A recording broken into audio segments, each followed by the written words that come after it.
Yo, you are now tuned in to another episode of the 3% Show. I'm here with Tabitha Collins, aka Watchmen Tab. And hey, how you doing? I'm doing good. I'm glad that we had this opportunity. It's good to see you. Absolutely. And I'm excited about this show. Absolutely. So I wanted to let you know that I brought you on this show because number one, we go way back since Eisenhower days. And I got your book and I purchased it. Yes. And the reason why is because I believe in giving people their flowers now. Oh, okay. More than anything. And I really believe in giving somebody their voice. Mm-hmm. That if nobody knows, no matter how far up there you are, if you just begin, if you have something to say, I believe that you should be on the show. So I want to bring you on because I believe that the name of the show is the 3% Show because people will tell you 97% of their truth. Mm-hmm. And that's dope if it's real. Right. But the 3% they don't tell you normally holds power in your life. It could be the best of the best, the worst of the worst, or it could be the thing that drives you. So, yeah. Further ado, this is my first live show. All Got the new right. iPhone popping. Let's Don't go. even play. It ain't a Pro though. Oh, okay. So Android for life. already. Android. That's that cricket talking. So I appreciate you taking the time out while you're here in Houston, Texas. Yes, Houston. All right. So tell us a little bit about yourself. Well, I am Tabitha Collins. I am a native of Wyandotte County, and ever since I got in, I've been trying to get out. No. Quite seriously. Like, that's the goal. I have 3 children that I love dearly. My life has been committed to them. At this point in time, I'm transitioning over into doing things that I love to do and things that I'm called to do on this earth. Mm-hmm. My mission is to live a poured out life. So when I get to heaven, I ain't got to hear about none of y'all. Say that one more time. When I get to heaven, I ain't got to hear about I'm talking none about the poured out life. Oh, okay. I want to make sure people hear you say it before you see a slogan and somebody else got it. Say that one more time. I want to live a poured out life. Mm-hmm. You know, that everything that God created me to do on this earth, right, I complete that task. So when I get to heaven, I don't got to hear about why, what, none of that, none of y'all. Right. You just want to walk around sweet heaven. All day. Oh. Come on. All through. day. Come okay, through. Right. Come through. So, yes. So, again, I am so grateful and thankful to see you because I haven't seen you since I transferred from Washington in 96. Wow. So you are right. Wow. Because I try to come back to the class reunions, but nobody be there. It'd be like 7 or 8 people. I didn't get there, so I don't know. All right, so you gotta understand, this young lady was super cool, always have kept to herself, always has been authentically herself going through life. Yeah. I don't know nobody through else. Joys and pains, and you can never know. I don't even know stories. I just know that when you leave middle school and hit high school, you go through these transitions of life, and that's because you're growing, even as a young man and young lady. Right. And what I liked about you is you've always carried yourself in a cool way, as best you can. And you know, like you said, I was skinny like a B2K boy. And you know, you've always been in. You was on drill team or cheerleading? I was on cheerleading squad, and I was captain of the drill team. Okay, so let's take it back to the Wash House. Okay, or before that, tell me about your upbringing, just from basically who you are, what founded you, and then we'll get to middle school as well as high school. Okay, well, like I said, I was born in KCK. I was born into an abusive household. So it was a lot of trauma, it was a lot of activity, a lot of things going on. So actually when my mother first decided to leave my father, and that's actually a story that is written in my book that's coming out in October. It's called Not Your End. The story is in there. So when my mother made that first transition out, we moved right across the street to Eisenhower Middle School. Right. And I had came out of Blessed Sacrament, which was a Catholic school. Mm-hmm. I know about the Blessed Sacrament. Right, so it was a totally different environment for me to go into middle school. And I mean, just the clothes alone was just coming out of a traumatic home and going into like a almost traumatic school situation. And social anxiety too with the shift change. See, we have words for things like that. Okay. Social anxiety. Social anxiety. Yeah. Yes. And I never knew that. Yes, it was very busy. And Eisenhower, what I remember about Eisenhower is that's where I got bullied the most. But I thought everybody was cool. Well, come on now. No.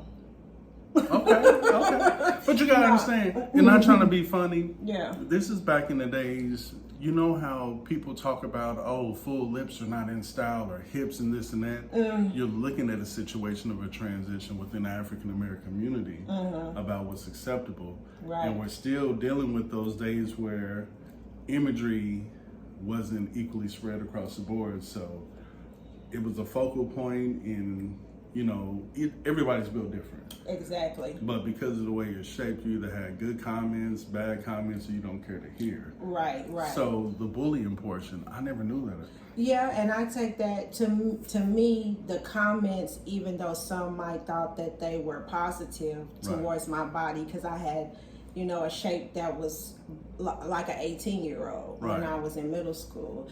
And so, but the comments that were coming towards me were negative. I perceived them as negative. Right. Because I'm coming out of a Catholic school that you had skirts down to your knees, so the shape was not seen, was not talked about. But then I go into middle school and I got, it's bam, bam, bam. The gym class clothes is different. Right. And so, although little boys, at that age might have thought that, look at her or whatever, it wasn't a positive feeling for me. It made me feel very awkward, wanting to cover up myself. Didn't have a lot of friends, because of that, like girlfriends. I kind of gravitated more to boys that didn't have anything to say about my body. Right. Yeah. I mean, that's understandable. And you think about it at that time, your mind frame ain't to ask somebody's past, because I'm real big on you have to ask somebody about their past to understand their present. Right. To be able to be a part of their future. Okay. So that conversation normally wasn't held back then because we were so busy trying to go to skating land, trying to get the kids, because you have the sock joints up to here. Right. With all the names that. already. And to me, this being social came more in high school. Middle school was really rough for me. It was really, really rough for me. But once I got to the wash house, man, it was just like break free. But you know what? And it's important that you say that, because I don't think people really understand the transition from middle school to high school. The only thing I knew about middle school is that the girls that you like were getting picked up in cars by somebody that was in high school, and we was pissed off in band class. Wow. So middle school to high school. Yeah. How's the transition? Because that's at least 3 years away from the trauma at home. Your mom made the move. Yeah. So now you're 3 years into dealing with new things. Right. That make you feel uncomfortable. Right. It has to be a transition for your mom and the entire house. So. Right. How did high school come about? So actually, just to talk a little bit about my home, when I started high school, my mom made a decision to go back, and I did not. Really? Right. So another piece of the story starts forming where I'm staying with family and friends, whosoever, grandma, auntie, kind of shifted around places. And that's where I met my God family, the Fielders, Keisha and Courtney.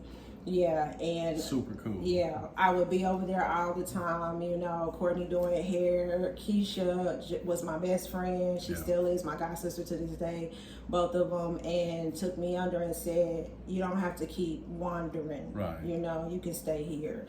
So that gave me stability. That also gave me a social life, because Keisha was older. She had a vehicle. Right. Courtney was doing hair. People were coming.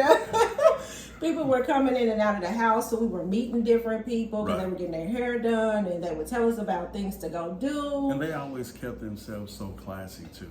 Yeah. You never heard too much about anything. Yeah. About them, so that's a blessing of a place to land.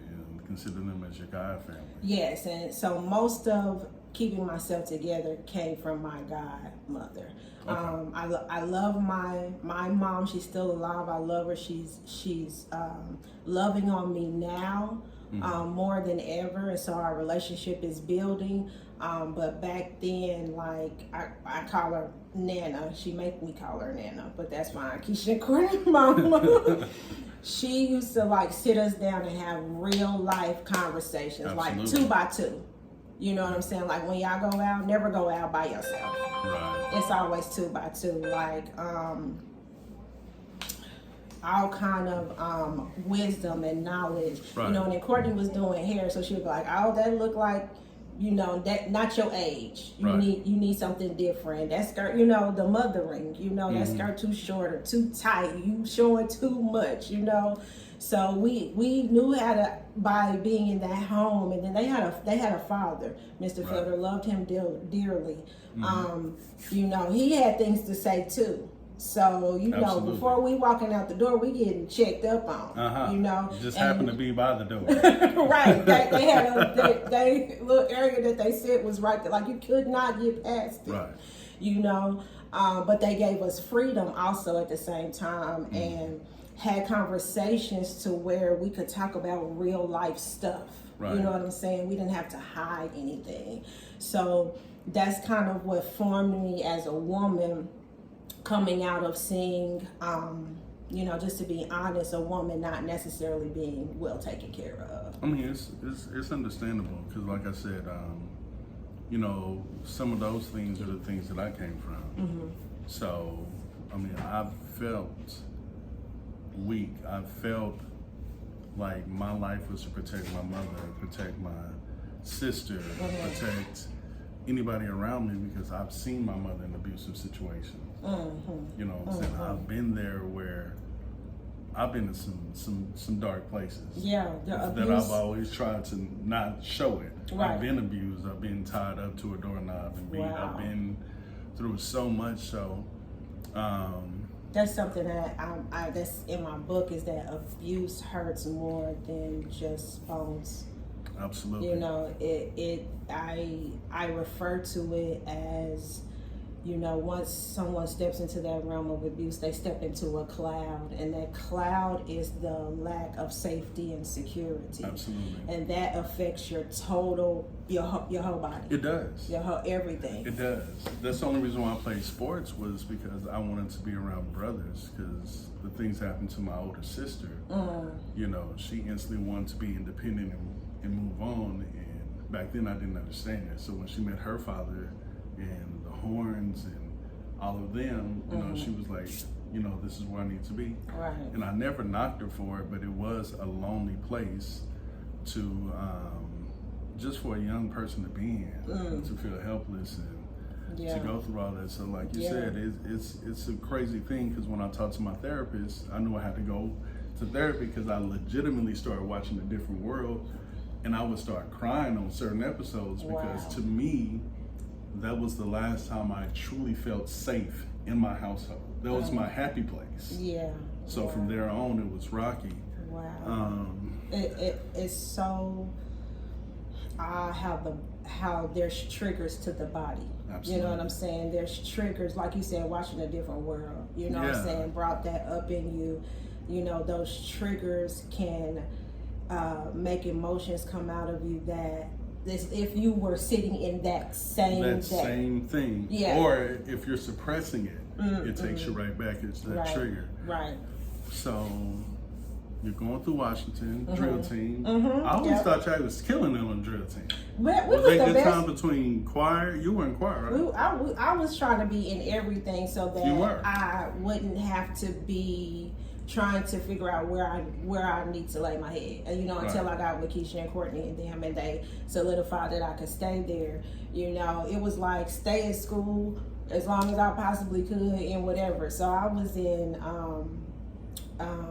choir a little bit. Couldn't even really sing. I was in there with you and Rakesh and, you know, Mr. Lindsay, right? Lindsay. Scariest moment ever when he was like, I gotta do solos. No, I ain't got a note. I ain't got a note. I used to try to figure out how to not do that, Right. And then I You played volleyball. Yeah, for a short period of time I played volleyball. Then that's when I found cheerleading. And me and my best friend at the time, Shalise Hampton. Yeah, we was on the cheerleading squad, and it was just like the best thing ever because that took me out of home because in summertime they took us to camps. Right. So I actively looked for things that would keep me away. And I would have never known that. I don't think a lot of people would have ever thought of the survival instinct at that age. Right. But yet you have to come to school to look unbothered. Right. And so that's one thing that I tell people, you catch somebody on the wrong day, you never know what their day consists of. But I just commend you because I would have never known that because, I was just goofy. I just went to class, crack jokes, go to the nurse's office, and chill until the basketball game started. Right. So with Shalise, me and her, and then there was structure there going over her house. I was scared of Mr. Hampton. Yeah, I love Mr. Hampton. I saw Mr. Hampton 2 years ago. It was like this. Let me tell you, Mr. Hampton walks to this day, KCK, come here, and be like, I know. And he as young as us. I know. I'm scared of him. I'm scared of him still. So being in their household, and that was a Christian home. It's a faith-based home. Right. So it was amazing to just, and their home was an upgrade, from some of the things that I have seen. Because, I was out for 27th Street. I didn't know that. Yeah, they bused kids from 27th Street to Washington on 78th Street. They don't do that no more. Okay, I was about to say, because I was on 10th and Quindaro, and it was a conversation to get me to move out there to play sports. No, they picked up, it was like a small... Well, Kendall and all of them was down there too. So. Right, it was like a small area of the inner city that they would bus kids out to Washington, and they do not do that anymore, but I thank God, that back then they did that. So... that I saw an upgrade. It was almost like, going into the Huxtable's house, like seeing nicer things and nicer couches and take your shoes off when you hit the door, stuff like that. And yes, ma'am, no, ma'am, yes, sir, no, sir, and then like even more structure where you going when you coming back. Right. Me and Shalise, we used to walk from her house. I'm not telling these things, so if anything's incriminating, should I not be saying names? No. Oh, okay. No, I'm just saying, you can tell your story. I'm just letting hey, we flowing. I'm just talking about, it's just the upbringing and everything. So we used to walk from her house, to Eisenhower or her house to Washington, so we could get back and forth to practices. But that sense of being safe and secure, even on the street, what I'm saying? Because I'm leaving from a home that wants to know when you're leaving, when you're coming back. Right. You know what I'm saying? And I'm with someone that I trust. And I'm going to somewhere I love, which was school, to do activities that I love. So those things just built us up. So we kind of made a pact that we would be the best we could, So she became captain of the cheerleading squad, and I became captain of the drill team. Okay. So that's how that worked. All right, so tell us. I know. I told you I could talk forever. No, you good. So Leroy. So. We good. Oh, okay. Okay. So, after you do high school, what are your next challenges? What are your next things that you pursue? In high school,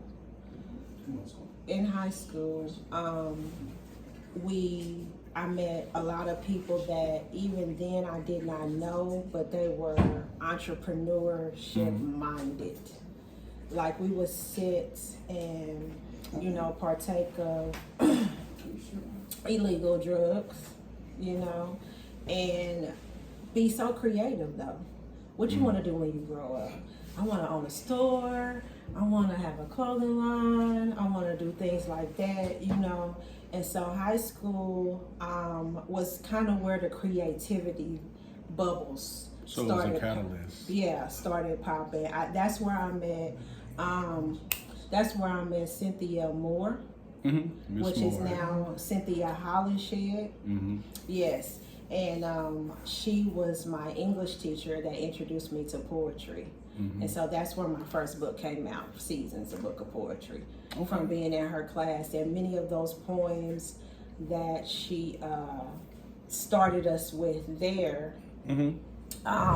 came, the structure of that poetic rhythm, came from her class. And she did a lot for the high school period because she knew my grandfather. So I couldn't cut up because I was scared she was going to tell S.A. Wilson. But I mean, the whole poetry thing is super dope because I used to write all the time. I like music and more than basketball.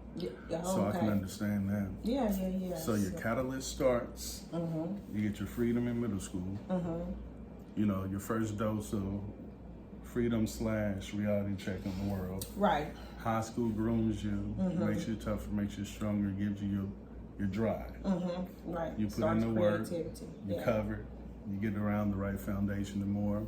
You graduate high school. What happens after that portion? Because this is like a 20-year span. Well, but all hell broke loose. Okay. So I don't know if you want to touch the water. Yeah, I mean, but I mean, let's go. I mean, just expand on that. What transpired from your life versus, I don't know if you kept in contact with people or if you didn't, but where did your life trajectory go? I kept in contact with people. And, pretty much after graduation, people have endeavors to do different things, they kind of scatter. But there's always like a group that doesn't go anywhere. That kind of just stays in the city. Why close to the heart? Yeah, doesn't really have a plan. We just here. So let's keep hanging out, let's keep being social and go from there. And that's the group that I kind of gravitated to because I didn't like college, really. I didn't. Tried to do. I like the food. Right. Tried to do 1 year there. That didn't really work out. My home situation was, awkward still, so I was living with my sister at that particular time, and for graduation, actually, she pretty much left the home that we were in and said, as long as you can take care of the bills, this is yours. So I had a home at 18. Which became the party house. Okay, I'm about to say, I know I left for a year, but I mean, if you said that was party house. It became the party house. And then, with it being the party house, you want to try to, we try to go to work and do things that's right, but with drugs being involved, things go bad. So, we start stealing for money, but that's when Tommy, Nautica, was out. So we would hustle up that way, and people would come in and out, we would charge people just to come and hang out because they, was fresh out of high school, didn't really have houses to come smoke weed and drink in at underage. So hey, $5-10, you know what I'm saying? So that's why we would hustle up. We would hustle up. But that opened up the world of addiction for me. Okay. I, was a weed smoker. I do remember, getting a little lifted every now and then. Yeah, we was good. Yeah, like we did it for hobby. And then, one particular night I thought I was with people that I trust and it got laced with wet. Okay. And for people to understand, like, wet is like lemonade back home. Like, for real, like, when I used to go home, and even when I was there, like, they would rather smoke wet than weed. Yeah. Because once you get that high, it's a high like none other. But the first time I got it, I went into like paranoia because it wasn't my choice. Right. I thought I was, They didn't give you an option. Right. So I went into paranoia. I was at a place that I had been many times before and thought that the people there were trying to attack me. So they hid me in a closet till daybreak. To more off. Yeah. And I woke up and came out the closet like, what's wrong with y'all? Why was I in the closet? And they commenced to telling me as why I was in the closet. Oh, wow. So being on that particular drug, there was a lot of things that I did that I can't recount. Yeah. And also being on that particular drug for a long period of time, it has done things to my body that cost it's irreversible, or it's going to cost a lot to It takes a toll to reverse. Yeah. Yeah. So even though I call it the residue, so definitely healed from that, definitely free from addiction, you know, but there's That's still some beautiful things thing. I'm dealing with, you Yeah. know, because of the choices that I made back then. Yeah, I can understand that. And there's some people, like you were talking about, you know, who did you be with? There's some people that didn't make it out of that. No, absolutely. You know, and that's the sad part. You right? know. That's why I said it was the drug of choice. Yeah. And it was so crazy because we lost a lot of great people. Yeah. I mean, I remember when Keith, like, it was just too much Yeah. going on. Yeah. And that's one of the reasons why I left my senior year. On top of when I was in the city, I never really got out. I started traveling because it was just too much. You know, when you care about people and you see the choices they make, either you're going to roll with them or you're going to separate yourself or just dab each other up. So, Right. yeah, I can understand that. Right. And so me coming back, because prior to me being here this particular time, I've been in Florida for 4 years. I'm very transitional, getting ready to come to Texas. But being back in the city, like, there are people that I see walking that I think I know. You know what I'm saying? That, you know, are obviously still struggling with addiction, you know, out here, you know, and where I'm at now on the healed side, and that's something that I'm endeavoring to do in my pour out is have a transitional home, you know, because I see them and my heart wants to grab them. Right. And say it's a better way. My heart wants but I can't bring them in because I know what it takes to get clean. I know what it's going to take, you know, for them to make a decision. So it's not smart for me to bring them into my home Without having somewhere for them to go. Yeah. No, it's Yeah. totally understandable. I Yeah. mean, you can have a heart for people and have a heart for everything, but yeah, but these was nothing people really that, you that know, need was in the house. assistance. Yeah. These was people that we was rolling with, we was Yeah. picking up, you know what I'm saying? And they still out there strung out. So it is definitely a bad situation, but it also attests to the grace and the mercy of God because Absolutely. that could have been me. Absolutely. That could have been me. Absolutely. Easily. So we go through overcoming the addiction portion, and that comes in time. Definitely. You know, it's an everyday thing. It's a reflection. You never know when you have triggers and things. Right. Now, I read your book, and some of it pissed me off. It was supposed to. It did, because I'm a very kind of old school man. Okay. And I feel like I hold men accountable in my circle. Okay. You know what I'm saying? I don't deal with BS. I just think it's horrible. And I was once told if you have to put your hands on a woman, you shouldn't be there. Period. Right. And vice versa. For women should keep their hands to themselves. Right. What got you to the point where you wanted to open up and start writing? Was it a breaking point for you, or was it just like, this is all I have, or kind of what got into that? Therapy. It's therapy for me. I started off journaling. I mean, like I was saying back in the day when people were coming through the house, I had a friend, we would just sit at the table while everything else was going around and we would just write rhymes. We would just write. He would draw sometimes. I would write whatever music was coming on, you know, so it was a form of release, you know, it was a form of therapy. And that just continued on, you know, as I grew up. I always carried a notebook with me, some type of journal, to release the feelings that are swarming around in my head. Right. And so I've journaled pretty much my whole entire life. So, you know, this authorship thing has got to continue because all of those journals are books. Right. You know, and so that's just kind of, it's therapy for me. You know, it's a way to get all that's going on in my head out. But as I'm looking at it and I'm rereading them, and I even teach this, I have a small mentorship program that It's called Council of the Watchmen, but I teach them to journal, because you can like go back a year and see, you know what I'm saying, 2 years. It's called Facebook memories for some people now. Right, yeah. For real. But what happens when the internet blows? Like, I'm not that person anymore. I look back and some of the stuff I put, I'm like, I ain't even that dude anymore. Right.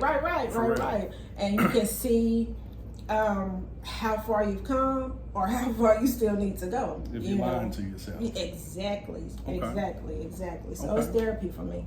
Okay, so you finished your first book, and I'm really not going to talk about the content that I had in there, because, you know, I like for people to purchase a book or to read the book. Or you can reflect on it, but you now have a new book coming out. Yes, I have a new book coming out. We're scheduled to do pre-sales in October. I'm excited about it, and this is about my journey through healing from domestic violence. So this is called Not Your End, and it's praying your mind out of domestic violence so that your body will follow. Woosah. Because it starts in the mind. It's a mental thing. Because like I used to say, you know, when domestic violence happened, and I lost my brother to domestic violence like 4 years ago, so I'm sorry. It changed my whole viewpoint on relationships, arguments, what I will accept from, you know, a woman. When I say I don't touch you, so don't touch me, it's a trigger for me. Right. But I always said, you know, domestic violence is a horrible thing. Yes, it is. And we're always going to blame the attacker. But after the second or third year, you'll notice like friends, family, and loved ones kind of start looking at the person who's choosing to stick in that abusive relationship. So that's why when you said that, I'm like, you know, it kind of makes sense. Yeah, well, most people that are abused, it's going to take, the statistics show, it's going to take at least 5 to 7 times before they actually leave. Sometimes up to 10 or 12. You know, it's a lot of different factors that go there. So because of that, it starts in the mind. Right. Because a person can hold your mind captive, and that automatically controls the rest of your body. You know, freeze up, don't feel strong enough. Right. Vision is hazy, can't think, can't make decisions on your own, you know, not confident in yourself, so even your dress and your appearance starts failing. You know, abuse takes more than just it's a crumbling earth. Right. And I don't think, you know, especially coming out of COVID, I don't think we really have talked about it enough, you know, because you're not locked in with a person. Right. And the numbers shot up. The numbers are just ridiculous right now, being in COVID. But where do you go?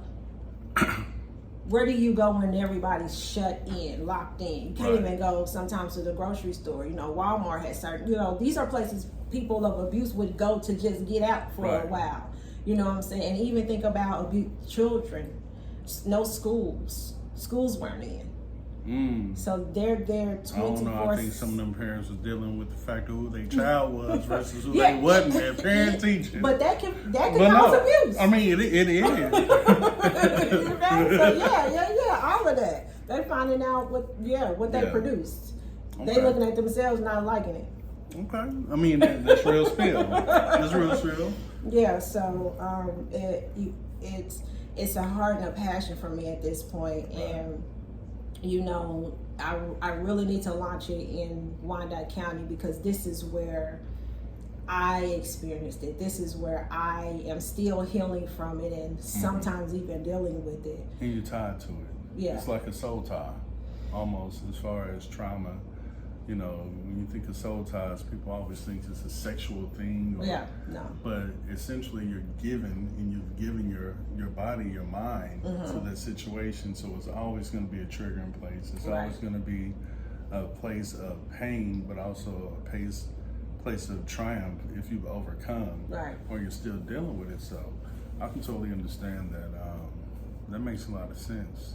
So tell me about you now. You were smiling. Yes. You look good. You made me switch sides. Yeah. It's your good This side is my over here. good side. Spinning around in the jump. So tell me about Yes. you. You laughing. You smiling. You got good people around you. Yes. Like, All that God. Where are you at now? Man, I have to put it up. The glory all belongs to God. Like the miraculous things that I have experienced in this walk, in this pursuit of healing for myself, has just been amazing. Like the restoration of joy and the restoration of peace, like that took work. Like I used to have to say Mondays, turn my phone off, turn my clock around. I could afford to do that.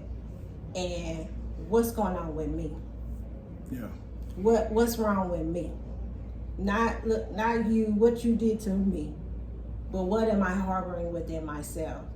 And with therapy, with other healing techniques and processes that I put in the book, just a cleaning out, a washing, and then a renewing and a refreshing of a mind. You know, Come on, restoration. Yeah, it's just been a very awesome experience that I can only attest to the glory of God, because He brought the right people to speak into my life and tell me it's not your end, to tell me, yes, you're dealing with this, but that doesn't mean you're not healed. Just because you have that trigger, that doesn't mean you're not healed. That means that we need to go a little bit deeper. You know, we need to go a little bit deeper so that the end result is wholeness. And you're not just walking around with Band-Aids. That's real. And that's something my therapist just told me. Yeah, it's real. This Wednesday, she was like, you have to understand that since we've been, in session, I've made strides that I normally wouldn't. I put boundaries down. And she's been telling me to give myself enough grace to understand, instead of what I think it should look like doesn't matter because you're putting in the work. Right. But when other people see it, she told me, give myself grace and mercy. Good. And recently she told me that peace feels weird when you first get it. Definitely, especially and I've if been you've feeling weird. I've been feeling like a weirdo, like because my temperament, it's the accountability of myself to put my best foot forward for myself. That was my thing, taking the back seat because I'm not perfect. Even though people were like, "Oh, that's he's a good dude." Yeah. No, that's just what they saw. No, I've been grimy before. Right. You don't have kids, and no. The backstory. Yeah. There's so much so. And again, that's why I said I wanted to bring you on the show, and I'm glad that you did wait.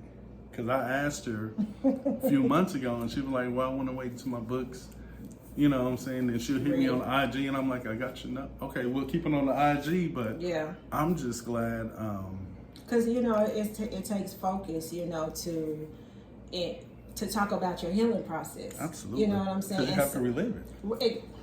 Exactly. And some of my moments, you say you got to dark places in abuse. Yeah. So even after being healed, even after writing it down and saying, okay, this is good enough for a book, even at the editing where I had to reread that, so it's like 3 times over healing. You have to be bold enough to release this into the world. Yeah. Because that's every time until it's printed is an opportunity for you to change it, to curve it, to bend your truth and not release it. Yeah. To hold on, to hold on it and not even, like, there was moments I had to just break from it because I'm like, I was still feeling those emotions. Right. You know what I'm saying? I'm like, God, I'm still in this, Absolutely. But that was also a healing process. Yes. Because now getting to the end, it's like, yes, I was in that. You were strong enough to release that too. But yes, so that somebody else doesn't have to stay in that. Right.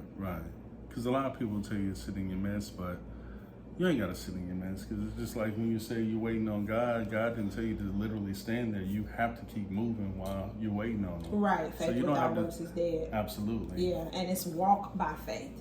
You know what I'm saying? And just that alone, a lot of people give that excuse. I'm waiting on God. But God has made us free will agents, and He's given us resources, people, things that we can pull in and tap into. I always say that your God can breathe his super on your natural, but your natural gotta be doing something. Absolutely. You know what I'm saying? That's where that integrity comes to. You know what I'm saying? So it's not all on God. Absolutely. God helps you do what he created you to do. I mean, I'm just saying, but people be just like, wait. No, but for real, I understand. And wasting time. Absolutely. You and that's know? why I said that's where the accountability of your life comes into. You Yeah. have to want more for yourself. Definitely, yeah. Like Michael Basin said, you can lie to anybody in the world, but you can't lie to yourself. Right. So since you're not lying to yourself anymore, Okay. where would you like to see your projects? Do you have any up and coming events coming up? Do you have any kind of projects that you're working on? Where would you like to see this new mission statement go? Well, it is there. It is on my website, blessedfire.com. I'm going to put the website in the link. Yes, that's blessedfire.com. Blessedfire.com. And that Blessed Fire. Blessed Fire is created to give content, community, apparel, and decor that fans into flame through prayers and stirs up the gift of God that's in you. Well, y'all be so deep with it. I get it, but y'all, I don't know where your mind be, okay? The Holy Spirit be up inside of y'all. Break it down. I'll break it down. I mean, this is your baby. I brought you on here just for you. This is you. In 1 Timothy, I believe it's Paul, writes that don't forget the laying on of hands that was given to you and the gifts that was given unto you. But just because you have gifts, they can become dormant. You know what I'm saying? Wait. No, real talk. I tell people this all the time. What do you do when the world asks you, what do you want to do? But God has blessed you with an abundance of gifts. And the world wants you to put it to one. That's what, another thing that drives me. Go ahead. Yeah. Come on. That's okay. That's good. No, I was just saying. Let's get that done. I mean, this is part one. Go ahead. I ain't gonna interrupt you. No. That's good. But yeah, they lie dormant. You know what I'm saying? So we have these gifts, and we sitting here waiting on God. You know, and He's like, "What's in your hands? What do you like to do? What do you already do well? You know what I'm saying? That's what I gave you to create and form and be a blessing upon this earth. So sometimes we have to stir that up. We have to stir that gift up, and we fan it into flames, which for me, my assignment is to fan it into flames through prayer. So by mentorship and prayer, we sit down, we talk about what you're good at, you know, where you're going, what you need to do, all of these things. And then we start fanning the flames. And then soon you'll get stirred up. And then you'll be operating on this earth as you're created to. I dig it. I can dig it. Okay, you dig it? I can dig it. Okay. I can dig it. I'm rocking with it. blessedfire.com. Our services are there. We are getting ready to have our New Year's Eve. This is our first prayer retreat. I'm so excited. It's called Set a Fire. Come through. Last time my prayer was 1999, about to be 2000. I thought the world was coming to an end. I was praying in the church. Go ahead. Okay, so that's my New Year. That was the last New Year. Oh, that you was praying in the church. Oh yeah. So that's why we ain't in the church. He told me don't. You know, I would say don't have it in the church. So we're going to be at the Heartland Retreat Center in Parkville, Missouri, and you can come all weekend. You can come one day. You can come just for the event. But we are going to get stirred up in the place, and it's also for us to refresh, refuel, and transition over into 2023. But we're going to do that by stirring up the gifts so that, you know, we ain't sitting on the other side of 2023 looking like we did in 2022. Before I moved here, the pastor said, if you don't like what you did last year, why are you still doing the same thing this year? Yeah. I said, boy, let me lie to myself and act like I don't know what you just said. Because I showed when I got turn here. that ear off. I went from moving straight to trauma of trying to exist. And I made some good decisions, and I've done some whole cake things to make it. So do you have any shout outs that you would like to give? I'll give you the floor for anybody you would like to thank, shout outs, things like that. Well, I have to shout out to definitely my best friend, Melissa Lampley. Man, she is my rider. There's nothing she wouldn't do for me. But there is also like a group of people, of intercessors that are praying for me. Tamara, TJ, Leticia, shout out to you all. Zipporah, Carmen. I cannot forget my spiritual parents, Pastor Sharon and David Walker, Pastor David and Sharon Walker. My apostolic leadership, Pastor DeAndre Douglas. Apostolic. Yeah, we got to have a full team. It take a full team, but you want to go there? No. Hey. Oh, okay. Shout out. This is part one. She's welcome anytime. Okay, so my apostolic leadership, Pastor DeAndre Douglas out of Florida, our Champions Life. My current pastor, Pastor Dr. Donnie Mitchell. Oh, right. Mr. Mitchell, man, I'm so proud of that dude. Right. He said, anyway. Yeah. Like, I said, a whole team. Mitchell, like, these are people that pour into me. You know what I'm saying? I'm not out here just trying to stir up gifts by myself. You know what I'm saying? These are people that have stirred me up and say, yes, we see the gift of God that is in you, and go forth, daughter, go forth, child, go forth, Tabitha, go forth, Watchmen. You know what I'm saying? And do what God called you to do. So definitely shout out to my mom. Cannot forget all my moms. You know, my mom, Marie Collins. She's walking in her healing. And my Nana, Janet Fielder. And my children. My children are my life. Ty Bree, Mario Jr., and Emmanuel Campbell. Love y'all. All right. Well, I think you said a word here. I think you said a word. Okay, do we have a little bit of church? You know what? I ain't even going to call it church. It's just a real conversation. Yeah. That most people overlook right now. Sometimes you just never know what you might hear that resonates with somebody. So I truly appreciate you. And again, like I said, I just appreciate you giving me your time. When you called me, I was like, huh? I'm like, you gonna be in Texas and you gonna drive all the way down here for an interview? Yes, I've been in a circle around the state. You have. She's been slow boogieing. Like, get it done. It's time to work. Absolutely. It's time to work. Well, like I said, anytime that you have anything or anybody on your team, you know, like I said, I don't do this for ratings. I truly believe that, like I said, that 3% of your life holds power in you. You can tell the world anything, but what you internally know, what you internally feel, when you release it, sometimes it's the best thing in the world. And sometimes when you don't release it, it's what keeps you choked up and keep you in your mess. Yes, I So, agree. Release it. Release the testimony. Absolutely. So I just appreciate you taking the opportunity, giving me the opportunity to speak with you. It's been a joy. I appreciate you just being who you are, because here. I've learned so much about you. Because, like I said, it's been since '96 almost. I didn't even remember this. So you got good. No, I transferred. Yeah, I went to Leavenworth, so it's been '96 since I've seen everybody. Wow. Well, I just want to thank you for having me on. Just being in partnership, you know what I'm saying, and not saying, you know, how things can go sometimes, but just saying, let's connect, you know what I'm saying, and let's be the real people that we are, regardless of where we are. I mean, I've always loved people. I've always had a love for people. And, you know, this, like I said, this platform, it's not about how big you are or where you're starting.